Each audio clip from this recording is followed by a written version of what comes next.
Johann Wolfgang von Goethe once told his friend Johann Peter Eckermann, "You need 100 houses, but you can only live in one. You need 100 wallets, but you can only eat one piece of bread."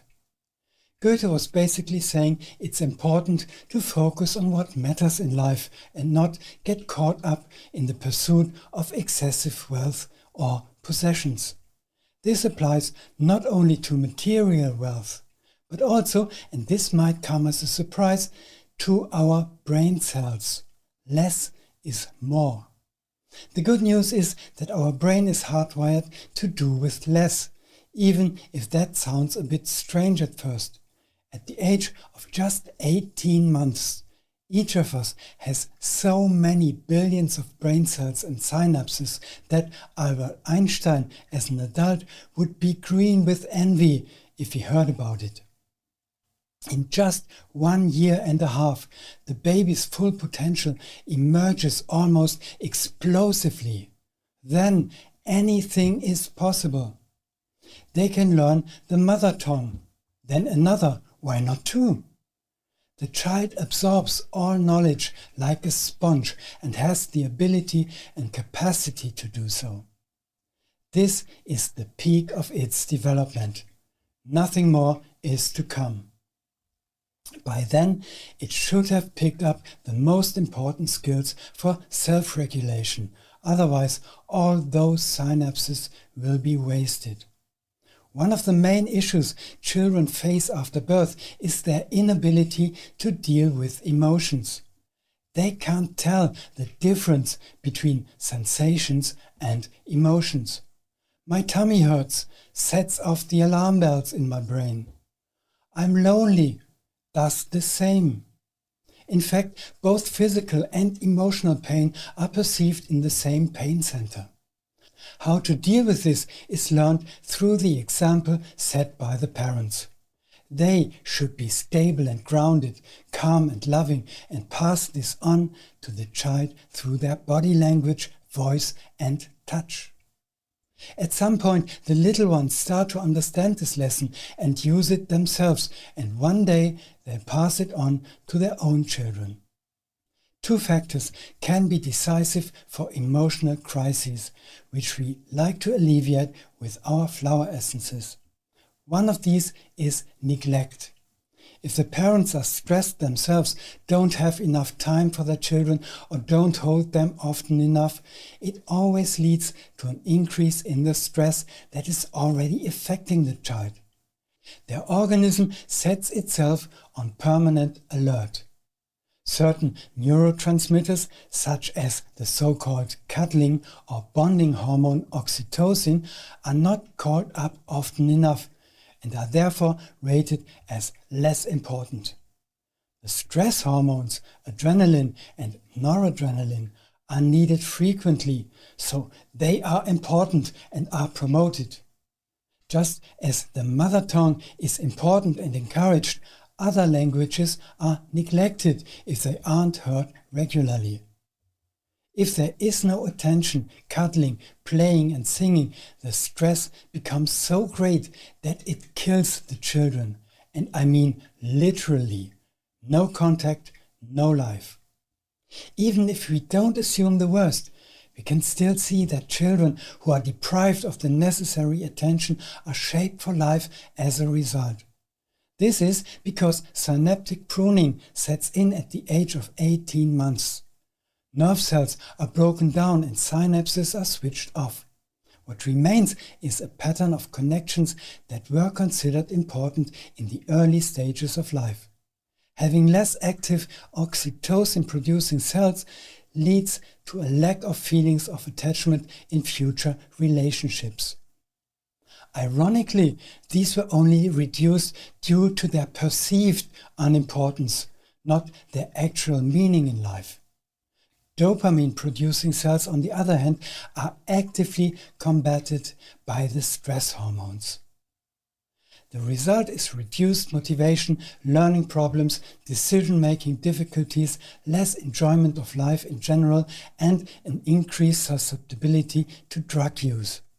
This is because every drug activates the remaining dopamine production. If no loving person comes to the rescue, drugs will be used to fill this gap. Even a short-term lack of a caregiver or avoiding eye contact can affect a baby's hormone levels. As this is unavoidable, it is probably the first stressful experience in life and could be seen as a resilience training. What so many seek in material life, abundance, can actually be bad for our nervous system. As Goethe already knew, you can only eat one loaf of bread. If you eat more and more, you get sick. If you try to pimp your brain, you will feel the same way. Sometimes moderation is the key. Wild growth can be pruned back to reveal the beauty of the being. And the best thing is, our brains are changeable. Every new experience helps to create new synapses. It's never too late to make up for experiences you didn't have as a child. Behaviors that you use to sabotage yourself can be modified. As a general rule, destroying things is quick and easy, but building them up takes time and effort. A single betrayal can destroy trust. Restoring it, on the other hand, takes a long time. This is why so-called short-term therapies often promise more than they can deliver. It's important to be patient, no matter which method of inner growth you're using. It might not work right away, or you might have setbacks when you hit obstacles. It's easy to fall back into old patterns, but try not to get discouraged. It's said that it takes around 3 weeks to change a habit, but no one has yet calculated how long it takes to change an identity that may be based on the conviction of not being lovable. Identity is the sum of the characteristics, talents and habits that you define as such at a certain point in time. And only the last part, meaning the habits, can be consciously changed. It's not about giving up on yourself, just replacing the parts of yourself that restrict, hinder and block you with parts that you could have developed much earlier if you only had been given the chance. Until finally so many pieces of the puzzle are put together that the overall picture becomes clear. The new me. 2 flower essence blends can help us with this. The first one is called Safe Child. It could also have been called Inner Child, but the name was already taken by the essence, which I would like to discuss in a moment. Safe Child is about feeling safe and secure, which allows you to learn even a difficult language like Chinese and to grow internally. When you're stressed and insecure, you don't have the same access to your full potential, and you might not even develop a strong vocabulary in your native language. If people don't speak to you, where would it come from? It's during times of growth and change that we are most vulnerable. If there's nothing to hold on to, the direction can easily change. It's easier to knock someone over when they are evolving and constantly changing. There are so many ways something could go wrong. You don't even have to mean it or overreact or be in a crisis yourself to give a child a good knock. And a large part of all this fragility is then cut back in the synaptic pruning phase. Protection is most important during the vulnerable period. The Safe Child formula was put together for this purpose. It offers children and young people security in times of change and vulnerability. It is not easy to find a healthy balance between protection and freedom. In many situations, decisions have to be made quickly and spontaneously. In addition, parents are inconsistent. It's not ideal, but it gives the child a chance to learn and grow on their own. Sometimes when you're exhausted and too tired to argue, you let your child get away with something you wouldn't normally accept. Even in the best of circumstances and with all the love and care you can offer, the child will experience a certain amount of uncertainty. In order to preserve the greatest possible variety of experience and opportunities to learn for the newcomers on this earth, they must be allowed to experience crises. Before we learn to stand up, we must first fall down. Excessive care, protection and nurturing, as well as neglect, affect a child's development, and not everything that is well-intentioned ultimately has a good effect. Raising children is difficult, and one of the many fundamental tasks of parenthood is to make mistakes. Children should be given the chance to learn from the mistakes of others. A solid foundation of safety, security, and being loved is crucial, regardless of whether I'm screaming because my nappy is full or whether I'm making a huge fuss because the supermarket has placed the most delicious things right at my eye level and naughty mum thinks I've already had enough. How dare she? With the help of Safe Child, you can guide your child through difficult times just as safely as your inner child in adult times. The combination contains amber willow herb, which heals the wounds of the inner child. Angelica stands for the protection from the spiritual realm. Cross-leaved heath brings a feeling of community to outsiders or those who feel like outsiders. Pink yarrow safeguards and calms the emotions. Zinnia brings back laughter. The inner child flower combination is all about embracing the unique qualities of your inner child. Synaptic pruning does affect how we perceive things. While the senses of smell and taste are still the same in the womb, the pruning of the synapses as the child grows up ensures that their connections are cut.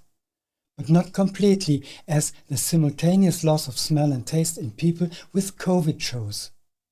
Where errors, if you want to call them that, creep in during pruning, sensory connections remain. Some people can see sounds all their lives. Others feel them all their lives. This is called synesthesia, which normally disappears within the first 5 years of life. But as I said, not in everyone. However, it does explain the holistic experience of small children. Everything is experienced with the whole body, and the whole body reacts, which sometimes makes it difficult for adults to understand their children and their behavior. Still, it is the only way to communicate with your own inner child and, if necessary, get along with them. It can be helpful not only to understand their perception, but to adopt it. You need to realize that the child wasn't crying to annoy you, but because they were genuinely distressed. On the surface, everything was fine. The baby was warm, full, maybe there was something nice to look at, a glittery mobile and a teddy to cuddle. And yet it was crying.